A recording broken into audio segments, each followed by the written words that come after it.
Hello. You performed really well in the interview, and we think you're a strong candidate.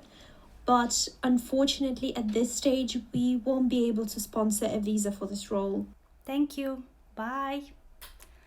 If you are an international student in the UK and you're actively applying for jobs, the chances are that you've heard that kind of feedback is quite high. Because many international students face rejections for job applications simply because the company does not sponsor a work visa. Well, in this video, I'll tell you which companies you should target if you want to get a skilled worker visa in the UK, as well as I'll share a list of 100 potential sponsors for international students in the UK. So if you want to find out more, keep on watching my video. Hi everyone, I'm Valeria and this is Mind the Grad. On my YouTube channel, I share tips and advice on studying and working in the UK. So make sure you subscribe so you never miss a new video from me. Well, in this video, I want to talk to you about working in the UK long-term and being sponsored for a visa. In particular, I want to talk about which companies often sponsor skilled worker visa in the UK. If you're an international student, you're probably wondering, how can I stay in the UK long-term? How can I build my career here? Well, you have several options. First, a lot of students use graduate visa. And graduate visa is a good option after your student visa to work in the UK for 2 to 3 years, depending on the course you have studied. But the graduate visa has its limits. You do have to leave the UK by the end of it, or you have to switch to a new visa. That's why a lot of students are aiming at skilled worker visa, which allows you to work in the UK up to 5 years, and then you can apply for indefinite leave to remain or ILR, which is basically a permanent residence in UK, which will allow you to work in any job, study, claim benefits, and so on. Eventually, after ILR, after some time, usually around a year, you can apply for citizenship in the UK. So in reality, the skilled worker visa can lead you to a citizenship in the UK in about 6 years, depending on your circumstances, of course. Is getting a skilled worker visa difficult? It's not easy, but it's definitely possible, especially if you are a talented individual, if you're a hardworking individual. I have got a skilled worker visa back in the day, it was called Tier 2, and so did a lot of my clients. Keep in mind that a lot of international students get skilled worker visas every year, and also that you don't have to go on a graduate visa to get a skilled worker visa. You can actually switch from your student visa to a skilled worker visa. So how do you become eligible for skilled worker visa? To qualify for this visa, it's not super difficult in my opinion, and I'll leave you the detailed description from government website in description of this video, so do check it out. I'm not an immigration advisor, I'm just sharing general advice. But from my experience, for this visa, you need to have, most importantly, a job offer from a skilled worker sponsor. What does it mean? Some companies apply to be the sponsor of skilled worker visa and they get a license to sponsor workers. So it's not every company, they do have to have a license and be called a sponsor officially. So you have to be offered a job by this type of company. Then the job has to be suitable skill level. There are lots of jobs that are eligible, so don't worry about that, but it still has to fall into some kind of category. Then you do have to prove your knowledge of English, and if you finish a degree in the UK, and this video is for international students, you will be eligible because your degree will be counted most likely as a proof of English. Then you do have to be paid a certain salary, and the salary requirement is around £25,600, but also can be lower or higher depending on the occupation that you're going to do. Luckily, many international students will qualify for new entrant route, which is basically allows you to have a lower salary. And I think even 25,000, 26,000 is very reasonable salary if you're working in the UK after your bachelor's degree or your master's degree. So it's not super difficult to meet, but if you wanted to qualify for even lower salary, you could, because you're an international student. There are certain conditions depending on age and when you finish your degree, but if you do qualify, you can even get 30% less than the required salary threshold. And finally, based on all that, you will have to have a certificate of sponsorship from your employer. So basically, if they have a license and you have chosen the right job, or you've been offered the right job on the right salary, then you'll be issued the certificate of sponsorship. This certificate of sponsorship sometimes is called COS. So Valeria, tell me, which companies sponsor international students in the UK? Well, I wish the answer was that easy. I've been in the space, I've been a career consultant for international students for almost 4 years now. I've worked with students from all different industries, different backgrounds, even before the graduate visa was there, even before the COVID pandemic. And still, there is no one place you can go to really know whether the company will sponsor an international student. But there are certain things you can do to really find out which companies are likely to sponsor. So the company, first of all, needs to have a license, and there is a list of all the companies that hold a license to sponsor, or that are called sponsors for a skilled worker visa. And this list is publicly available on government website. You can download it for your own use. I use it quite often, and I will leave a link to it in my video description as well. And in this list, there is more than 30,000 companies, so that's quite a lot. And you would think that, maybe I should just apply to all the companies I can find there. And some people say, just use this list. Well, that would be wrong. Why is that? Just because the company has a license does not mean they will sponsor any role, any candidate in any location. What it means is just that at some point they realize that they need a license to sponsor someone. Maybe they are open to sponsoring anyone, but maybe they just sponsored one employee for that particular, engineering role. Maybe they brought the CEO from India or US. We don't know. So in reality, it just means that they have done certain things in terms of checks from a home office to get a license. They paid the fee and they sponsor. So it does give you some information before the interview, before you apply, that the company at least has a license. So you don't have to obtain a license if they were to sponsor an international student. But it does not tell us that they're actively hiring, because there could be different roles, and your role might not qualify for any reason because of the salary or the type of role it is. It could be that they are not willing to use this license for this particular role. Maybe they're not willing to use the number of people they can sponsor for this particular role. Maybe it's too expensive for them to sponsor for this particular role. There could be many, many reasons. So unfortunately, the resource with all the sponsors is just one piece to a puzzle of information we need to get to realize whether the company sponsors international workers or all roles that they post on the website. Moving on to which company in terms of size is more likely to sponsor. And this, I want to break a stereotype. A lot of international students just target huge companies, huge corporations, huge graduate schemes with a lot of competition, because they think that small to medium-sized companies will not sponsor because it's too expensive or just because they don't hire that much. That's wrong. Looking at statistics, obviously a few years back, unfortunately, there are no more recent statistics available. So looking at the graph, and the source that I have used is from the research impact of international students in the UK. And again, I'm leaving the link in my description of this video. But based on this research and graph, you can see that the number of workers that switch from student visa to skilled worker visa does not mean that they all are in big companies. Yes, majority, 59%, are hired by huge employers with more than 251 employees.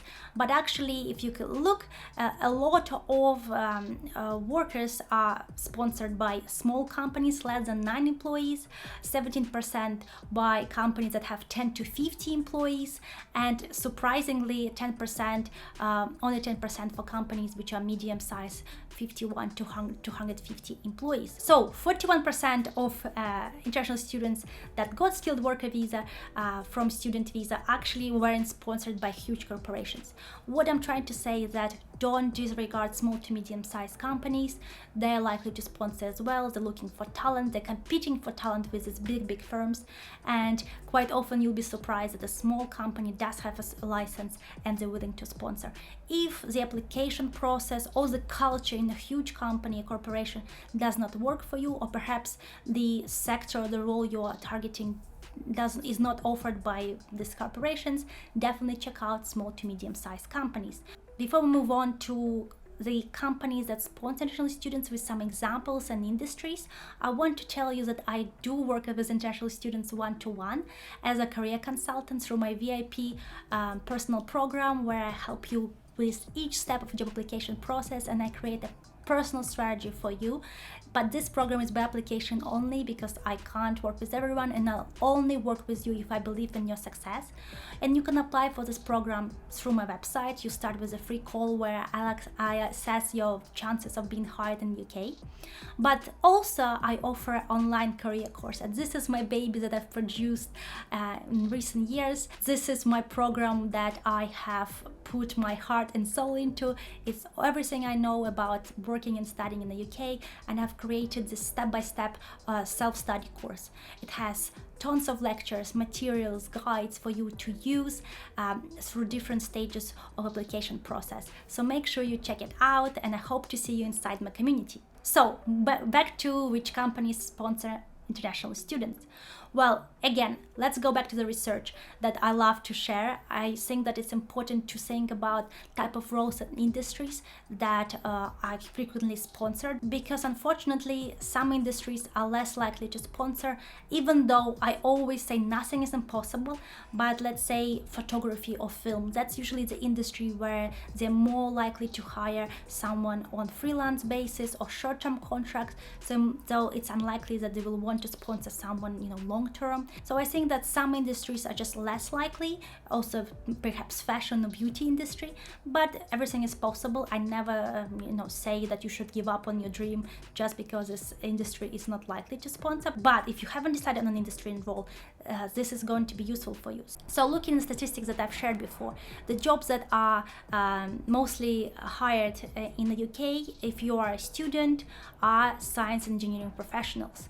And this could be a lot of different companies and sectors. For example, this could be science type of research role within university or other research organizations. This could be oil sector or energy sector, companies like BP, Shell, and ExxonMobil, for example. There could be engineering jobs like within AECOM, Atkins, Mott MacDonald, and other big firms. This could be pharmaceutical companies, for example, GlaxoSmithKline or AstraZeneca, they sponsor. The second type of industry or type of jobs that were sponsored the most is business administration professionals, and I see that a lot of my clients go into tax, audit roles, project management roles, business type of roles, HR, marketing. That's all business administration type of positions, and this is also including consultancy, and let me think about operations, finance, and so on. So let me tell you some examples of sponsors in these industries. Obviously, the big investment banks. My sponsor was JP Morgan Investment Bank. A lot of my clients work for other banks such as Lloyds, Barclays, HSBC, Goldman Sachs, and so on. There are many investment banks that sponsor. And we have some finance companies like BlackRock or Bloomberg, which are also likely sponsors. But professional services firms are really keen on hiring, and they're very transparent about the visa rules. So that's what I like about them. So the professional services firms are obviously the big four: EY, KPMG, Deloitte, and PwC, but also smaller professional services firms such as RSM, Grant Thornton, Mazars, and BDO. Then we have consultancy firms, of course, Bain, McKinsey, Oliver Wyman, and we have Accenture. Obviously, this is on top of my head. If you want to download the list of likely 100 sponsors that have been updated this year by me, you can do it via the link in description of this video, and you'll get this whole list of companies that I recommend applying to if you are an international student. Back to the research, let's look at some other categories that are quite likely to be sponsored. So information and communication technicians, it's probably software engineering roles, computer science roles, and similar. And obviously we have a lot of companies in this space that sponsor. There could be Siemens, Google, Facebook called Meta, now Apple, and so on. But there are a lot of technology roles within banking industry, within engineering industry, because every basically industry needs technology people right now. Finally, if we look at health professionals, another popular category, that's probably NHS, but also pharmaceutical companies and other health organizations. That's not only doctors that are sponsored, but also, of course, care workers and pharmaceutical and pharmacist professionals. Finally, teaching professionals are most likely universities. They sponsor a lot of people, or other education organizations that need teachers from all over the world. So I gave you how to download the list of Hagrid sponsors in the UK that I have collected. Also, I have given you some examples of industries and roles and company sizes, but this probably still not enough. You're probably still wondering, well, where else can I apply? How do I know if the company sponsors? And I'll give you certain ways you can find out that, except that list of 30,000 companies on government website. The first thing I usually do is explore company's website. And especially if you're a graduate, if you go to FAQ section of the graduate careers, or any FAQ section or informational section of careers website, you can find out if they sponsor. Obviously, not every company does that. I would say maybe just 20 to 30%. They do tell you exactly if they sponsor or not, or sometimes they'll say we do not sponsor, and it's also good for you to know so you don't waste your time. Second way to find out is to actually contact the company directly.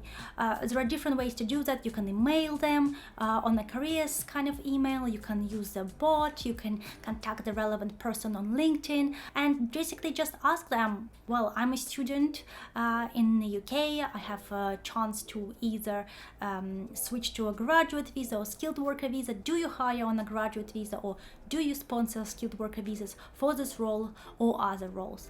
And you'll be surprised, quite often the companies reply to me. Not everyone, sometimes I am ghosted as well when I ask this question, but quite often I do get a response, and that is really, really helpful. The third way to find out whether the company sponsors is to actually put relevant keywords in a job search platform. For example, on LinkedIn or Indeed, you can actually put things like visa sponsorship. This sometimes will give you job listings that did put this information on their job posting, and sometimes it is visa sponsorship not offered, or you need to have indefinite right to work, but quite often it will be visa sponsorship is offered for this role, or we will consider to sponsor visa. This will give you information that you need to go ahead or not to apply at all. And this is kind of connected to my fourth point. If you don't want to search by the visa sponsorship keywords, but you're just searching by the type of role you want to apply for example, civil engineer or marketing professional, you should explore the job description, because sometimes they will say we need a right to work or indefinite right to work in the UK, which means they will not sponsor, or they will say no visa sponsorship will be offered for this role, or they will say something positive, we will consider sponsoring. And this will help you to know in advance, because if you're wasting all this time to applying for a company that already spent some time saying we don't sponsor, you find it very, very hard to convince them, because they probably already discussed that and made a decision. So do search for all information in job posting before you apply as well. The fifth way is to use some websites that do share information, and I haven't found one website that has a lot of roles or for all levels, but I did find the Student Circus website, which I think is a really good use, especially if you are a graduate, and it does have certain roles that are already confirmed will be able to sponsor international students. Sixth point is the most important one, and I want to explain it in more detail. Sometimes you do have to take a risk and apply to a company that you think is likely to sponsor. Maybe because you feel that the role is skilled and because they do have a license, or maybe because you have a high chance of impressing the interviewers. The reality, and probably not many people told you that before, is that the company sometimes doesn't know whether they will sponsor for this role or not, even before the interview stage, even before the offer stage. Sometimes what happens, they consider sponsoring, or they go through the process, and then depending whether they can find the right person, whether they can afford the right person, then they will make a decision. So maybe at the offer stage they'll be like, well, we really like this person and they are worth our time, they're worth the sponsorship process, and then they will sponsor. They sometimes can't know in advance whether they'll make the decision or not. The same matter before the interview stage. Maybe you have to apply and then they will consider whether you're worth sponsorship. So it's really no one way to know. If the company doesn't know in advance, how can you know in advance whether this role is going to be sponsored? So my sixth point is kind of calculate risks when you're applying for jobs and consider how likely they are to sponsor, realizing that sometimes you can't know in advance. And when you do get to the interview stage or the offer stage, be ready to negotiate, be ready to bring all the information they need. What does it mean? First of all, obviously your interview experience or interview performance has to be amazing. You do have to stand out. You have to be bringing relevant skills and potential to grow in the role and to pick up things quickly. Thirdly, you have to be prepared about visa options, maybe explaining what it means to sponsor, maybe be able to offer to cover some of the costs or go on a lower salary to kind of compensate for the sponsorship, or be prepared to use a graduate visa to prove that you're worthy of a sponsorship. A lot of my clients go on a graduate visa first for a few months to prove that they are, performing well, that they are a strong candidate for the sponsorship, and this happens quite often. But obviously, it's still in your hands to negotiate. Not always the company will give you the options. You have to give them the options of hiring you and what could be the different scenarios. To summarize, know your rights to work in the UK, how they can be used, know what it means to be sponsored, know which company already has a license when you apply, because if they need to get a license, it's even harder to convince them, but not impossible. And apply for roles where you can really stand out. Work on your interview skills, because sometimes my clients come to me and they say, well, I haven't been hired because I didn't have a right citizenship, but actually the feedback they got is that they weren't the right candidate, so there was never even a conversation about sponsorship in the first place. Sometimes it's just the interview performance or that the skills are not right. Unfortunately, you can't always blame it on a sponsorship. So I wish you the best of luck of finding a sponsor. If you have any questions at all, make sure you let me know in the comments or you contact me on Instagram. Download my free list of 100 sponsors. I also have this free checklist on the steps I recommend taking if you want to be hired in the UK. And obviously, do work with me on any basis, either through my course or one-to-one program or one-to-one consultations. All the links in the description. And I do hope to see you in my community very soon. Thank you for watching and best of luck from my undergrad. Bye!